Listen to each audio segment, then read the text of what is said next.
Buen día, estimados alumnos.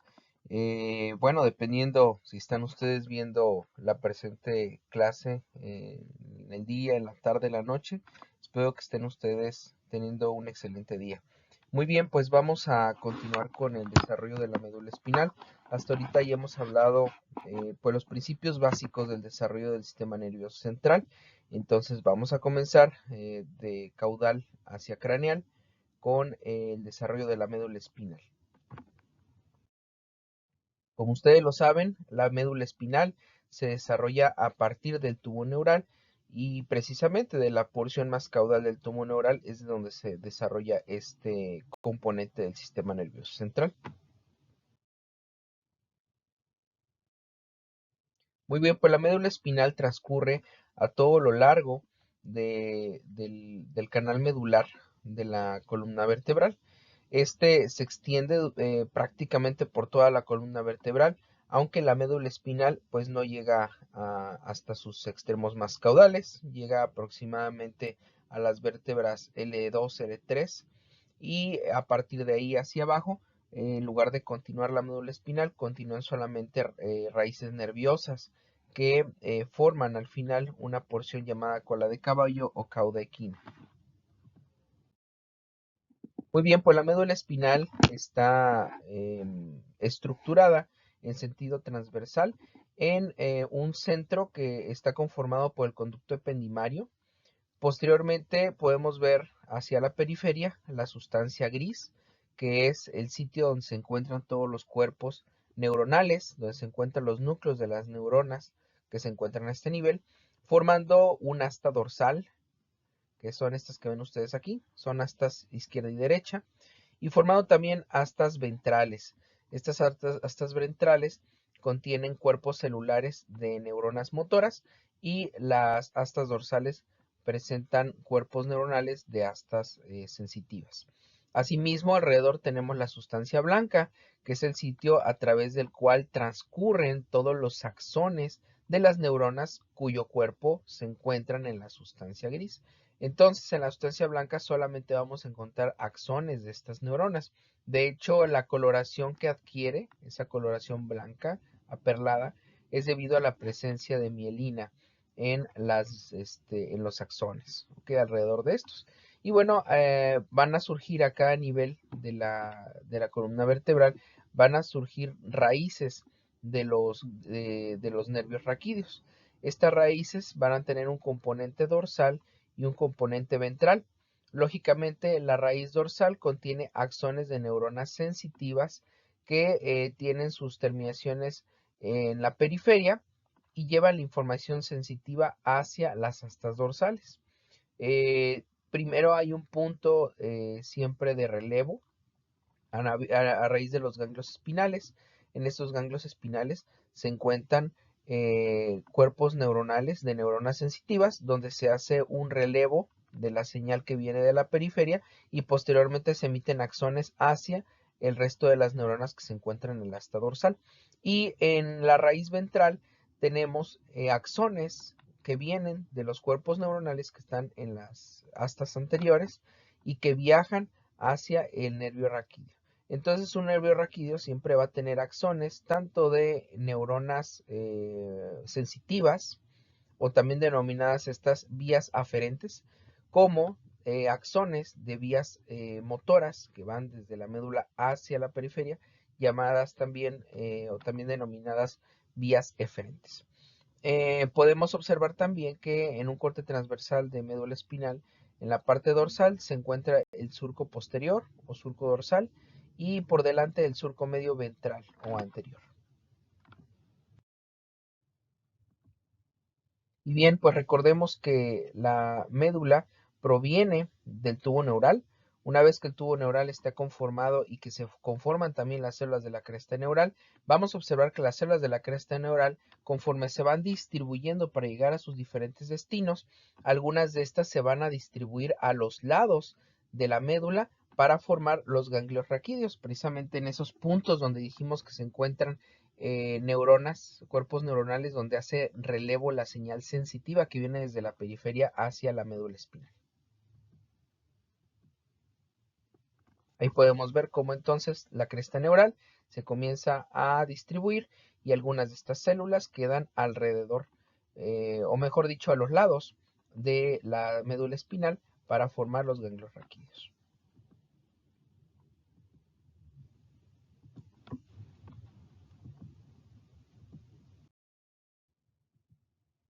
Muy bien, pues resulta que la médula espinal está distribuida en una zona ventricular, que son células de neuroepitelio que quedan adyacentes al conducto ependimario, y más externamente presenta otra zona llamada capa del manto o zona intermedia. En este sitio es donde se encuentran los futuros cuerpos neuronales y que se va a convertir posteriormente en las astas posteriores y en las astas anteriores. Más a la periferia tenemos otra capa más que aquí no viene representada, pero se encuentra aquí donde tengo el puntero láser. Es la capa marginal. Precisamente en esa capa marginal es donde se van a localizar todos los axones que salen de los cuerpos neuronales que se encuentran en las placas basales y que van hacia los cuerpos neuronales que se encuentran en las placas alares. ¿Ok? Esta capa marginal es lo que posteriormente se va a convertir en la sustancia blanca. La capa del manto y la capa ventricular son las que posteriormente se van a convertir en conjunto en la sustancia gris. Precisamente las células de la capa marginal que están adyacentes directamente al conducto ependimario se van a convertir en epéndimo, ¿ok? O tejido ependimario. Bien, en esta imagen podemos ver cómo está ya distribuido la capa del manto, la capa ventricular y la capa marginal alrededor. Y bueno, ventralmente podemos observar la notocorda. Asimismo, se desarrollan las denominadas placas. Estas placas van a surgir de la capa del manto o de la capa intermedia. Hacia adelante se encuentran las placas basales, como dijimos, se van a convertir posteriormente en las placas, o bueno, en las astas anteriores, y dorsalmente las placas alares. Las placas alares van a convertirse posteriormente en las astas posteriores. Asimismo, tenemos también otras dos placas llamadas placa del suelo y la placa del techo. Estos sitios son sitios donde no hay cuerpos neuronales, pero sí se encuentran una vasta cantidad de fibras nerviosas y axones que atraviesan de un lado hacia el otro, de la médula espinal, o sea, de izquierda a derecha o de derecha a izquierda. Aquí donde estoy señalando precisamente en este momento es donde se desarrolla la placa del suelo y acá arriba o dorsalmente la placa del techo. La placa del suelo es formada gracias a inducción a partir de moléculas de señalización de tipo Swan-Hedgehog. Y para esto, para este desarrollo, influye bastante la notocorda. Asimismo, para formar la placa del techo, se requiere de la inducción a través de dos proteínas morfogénicas óseas, la BMP4 y la BMP7, por el ectodermo. Entonces, el ectodermo es el que influye para la formación de la placa de techo y la notocorda influye para la formación de la placa del suelo.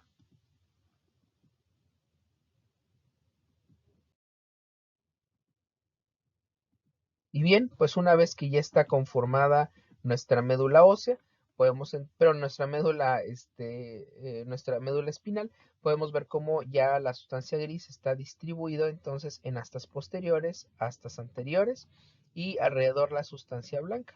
En el centro, como parte de las células de la región ventricular, se forma el epéndimo o tejido ependimario o también llamado epitelio ependimario, que es el que recubre internamente el conducto ependimario. Podemos ver también cómo hay una serie de astas solamente en algunas regiones de la médula espinal, llamadas astas intermedias, son esas que vemos aquí a los lados, donde se alojan cuerpos neuronales para el sistema nervioso autónomo. Asimismo, hay un surco limitante que se localiza en este nivel precisamente para dividir las astas posteriores de las astas anteriores.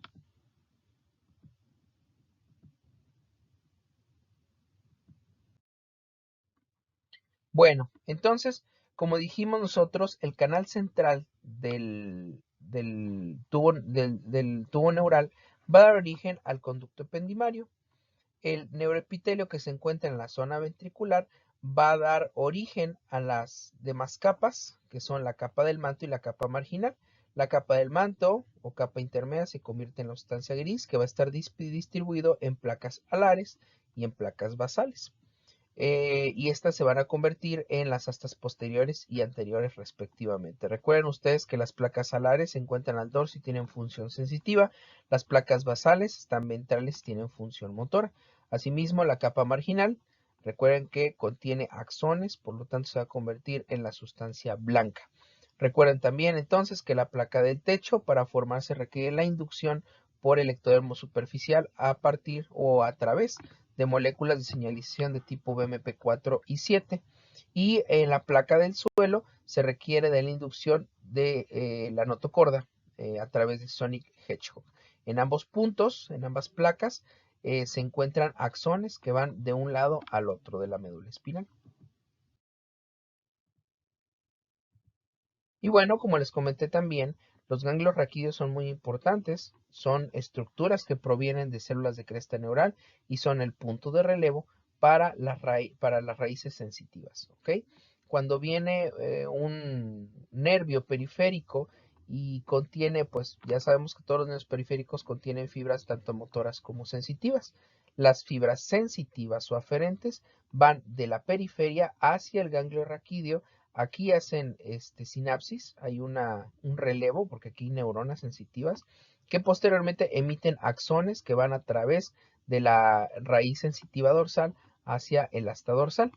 Y asimismo tenemos también neuronas motoras en el asta anterior que van a emitir axones que viajan por la raíz motora ventral, llegan al ganglio, aunque estas, las motoras, no hacen sinapsis, no hacen relevo en el ganglio raquídeo, solamente las sensitivas. Solamente el ganglio funciona como un sitio de paso y van hacia el nervio periférico que llega hasta sus destinos finales en el músculo esquelético.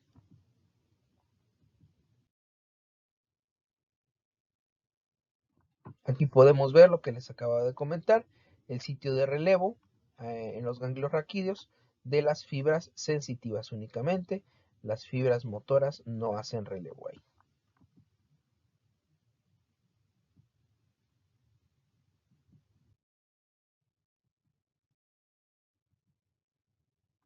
Y bien, en un principio, en la etapa embrionaria, la médula espinal se desarrolla a lo largo de todo el canal medular, ¿ok? Por lo tanto, pues llega hasta la región sacrocoxígea. Sin embargo, conforme avance el desarrollo, vamos a notar que el crecimiento de la columna vertebral es dispar respecto al crecimiento de la médula. Por lo tanto, el crecimiento de la columna es más acelerado que el crecimiento de la médula. Por lo tanto, vamos a observar que paulatinamente, conforme avanza el desarrollo, cada vez la punta de la médula espinal, un punto llamado cono medular, cada vez va a quedar más alto en cuanto al nivel respecto a las vértebras. En un principio, a las 8 semanas lo podemos ver hasta la región más caudal, muy cerca del coxis. Sin embargo, para cuando el producto nace, en el recién nacido podemos encontrarlo ya muy por debajo, más o menos al nivel de L3, L4, y sin embargo en el adulto, este cono medular ya va a estar todavía más alto, va a estar más o menos a nivel de L1, L2, ¿ok? Esto mismo hace que las raíces nerviosas cada vez queden más desplazadas respecto a su punto de origen. En un principio, las raíces nerviosas surgen o salen de la columna vertebral justo al nivel de donde surgen de la médula espinal. Sin embargo, debido a que al final la médula espinal queda desplazada hacia arriba, esto hace que haya una distancia cada vez más pronunciada entre el sitio a través del cual sale el nervio de la columna vertebral, queda una mayor distancia de ahí hasta su punto de origen en la médula espinal. Por eso es que por debajo del cono medular vemos una gran cantidad de nervios que van a tener su salida pues bastante distante, ¿verdad? A diferencia de su punto de origen. Entonces por eso es que por debajo del cono medular se forma un paquete de axones y de nervios que provienen de la médula espinal pero descienden para poder salir a diferentes niveles, sobre todo a los últimos niveles lumbares y a los niveles sacros. A este paquete de nervios se les denomina caudequina o cola de caballo. Aquí tenemos otro ejemplo, cómo podemos encontrar el cono medular a las 8 semanas, a las 24 semanas a nivel de S1, en el recién nacido más o menos a nivel de L3 y al momento ya en el adulto a nivel de L1, L2.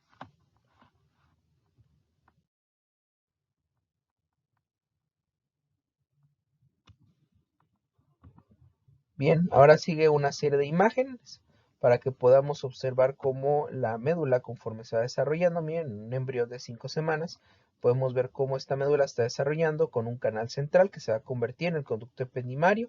Más periféricamente tenemos la capa marginal, aquí inmediatamente adyacente al canal central. Luego un poco más fuera tenemos la capa del manto o capa intermedia formando ya las astas anteriores, que bueno, para ese entonces son placas basales aún, acá placas alares, y más a la periferia tenemos la capa marginal, miren, aquí la podemos ver, que va a formar la futura médula espinal, pero la futura sustancia blanca. Y bueno, aquí miren, lateralmente podemos ver cómo las células de la cresta neural están formando ya también a los ganglios raquídeos.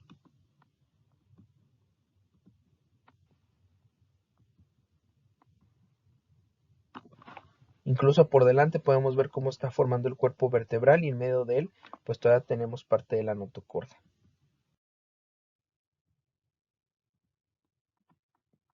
Esta imagen ya se ve un poco más avanzada, ya tenemos placas basales ya propiamente formadas, placas alares acá en la región dorsal, la capa marginal, la cual ya es más evidente, y aquí estamos en la 6ª semana, la capa del manto también ya muy evidente y muy diferenciada también de la capa marginal, y por acá un ganglio raquídeo.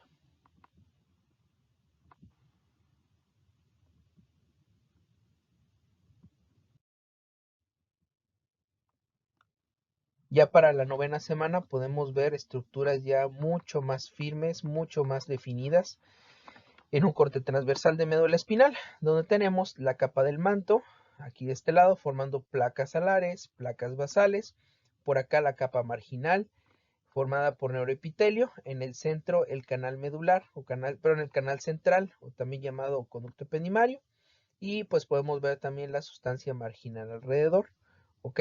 La placa del techo, la placa del suelo y por delante el corte transversal de un cuerpo vertebral con parte de la notocorda en el centro. Aquí podemos ver también, miren, lateralmente los ganglios raquídeos que se están también formando.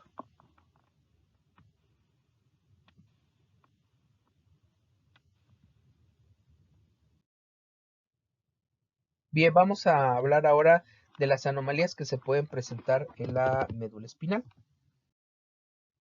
Varias de estas anomalías las vimos ya en la clase del desarrollo de la columna vertebral, pero aquí las vamos a retomar. Entonces, recuerden que la mayoría de las anomalías del tubo neural, o también llamadas raquisquisis, son causadas por una falta de cierre de los arcos vertebrales. Esto ocurre habitualmente durante la 4ª semana y podemos decir que tenemos dos grandes tipos. Uno, que es el de la espina bífida, y otro que es el de la mielosquisis. Asimismo, la espina bífida la podemos subclasificar en dos tipos, la espina bífida oculta y la espina bífida quística. Cuando hablamos de la espina bífida oculta, estamos refiriéndonos a cuando hay una apertura de uno o más arcos vertebrales.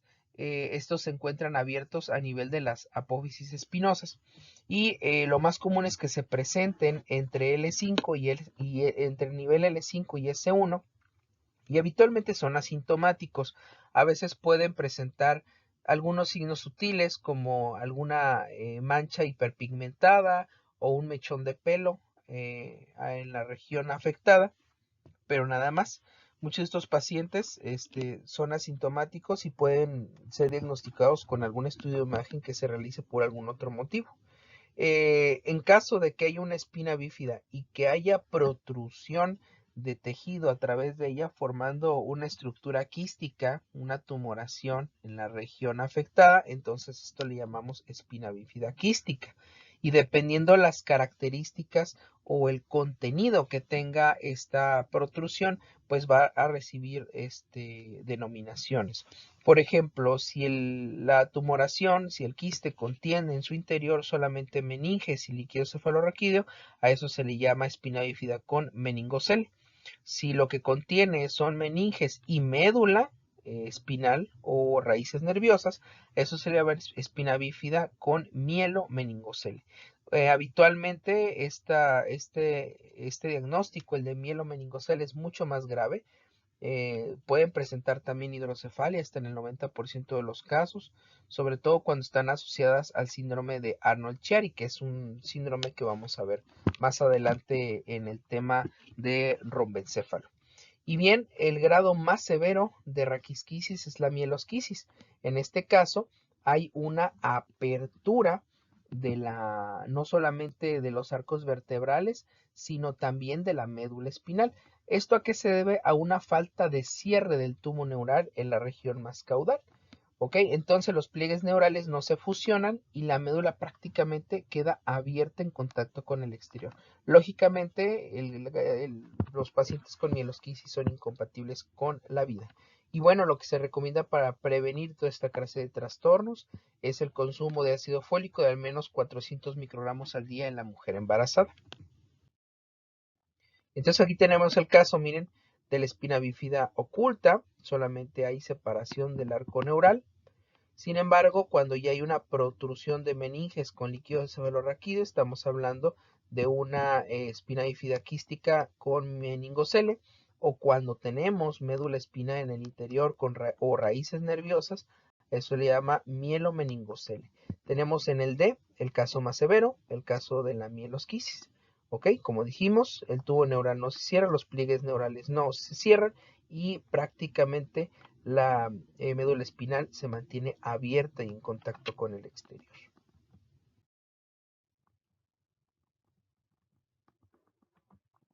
Aquí tenemos el caso de una espina bífida oculta, abierto el arco neural. Tenemos el caso de una espina bífida quística con meningocele, o sea, solamente tiene meninges y líquido cefalorraquídeo del espacio subaracnoideo en su interior. Cuando nosotros observamos una espina bífida oculta, a veces puede no haber ningún síntoma, a veces puede haber hiperpigmentación o puede haber un mechoncito de pelo en ese sitio. Pero bueno, es más evidente cuando tenemos una espina bífida quística. De hecho, se le llama espina bífida quística porque en la región afectada, pues vamos a ver una tumoración que aparentemente es un quiste, parece tener líquido en el interior. Y bueno, para saber cuál es el contenido de ese quiste, lo recomendable es utilizar algún método de imagen que puede ser un ultrasonido de tejidos blandos a este nivel o de preferencia una resonancia magnética para poder determinar bien qué estructuras hay en el interior y poder saber si esta espina bífida quística es un meningocele o un mielomeningocele.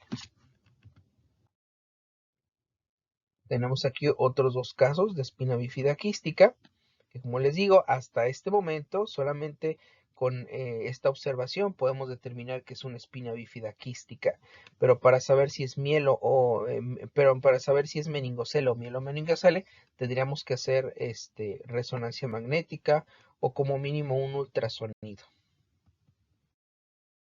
Y bueno, aquí podemos ver el trastorno más severo, el mayor grado, que es una mielosquisis en la cual prácticamente el tubo neural no se cerró a este nivel y la médula espinal pues permanece abierta y en contacto directo con el exterior. Lógicamente, este es un trastorno que no es compatible con la vida. Y bueno, pues hasta aquí llega la clase del desarrollo de la médula espinal. Espero que sea de mucha ayuda para ustedes. Y bueno, pues recuerden que tenemos todavía pendiente revisar el tema del desarrollo del rompencéfalo, específicamente metencéfalo, milencéfalo y sus malformaciones. Que tengan excelente día y que les vaya muy bien.